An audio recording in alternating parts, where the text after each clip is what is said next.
আসসালামু আলাইকুম বন্ধুরা, সবাই কেমন আছো? কাঁচা আমের সময় চলে যাচ্ছে, আমগুলো সব পাকতে শুরু করেছে।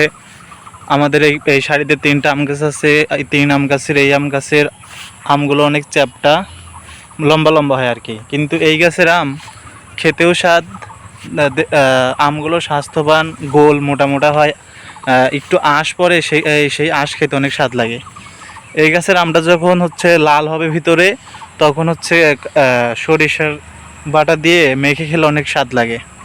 তো বন্ধুরা, আপনাদের কাঁচা আম ভালো লাগে নাকি পাকা আম ভালো লাগে কমেন্টে জানাতে ভুলবেন না। আমার পাকা আম ভালো লাগে, বিশেষ করে পাকা আম যখন হালকা পাকে, তখন আমার সরিষা বাটা দিয়ে খেতে অনেক ভালো লাগে। কাঁচা আম আমি খাই না, কাঁচা আম আমি তেমন খাই না। কাঁচা আমের সময় মানুষ অনেক কাঁচা আম ঘামায় ঘামায় খায়, কিন্তু আমি কাঁচা আম খেতে পারি না। একদিকে কাঁচা আম খেলে প্রেশার নেমে যায়, অন্যদিকে কাঁচা আম আমার কাছে ভালো লাগে না।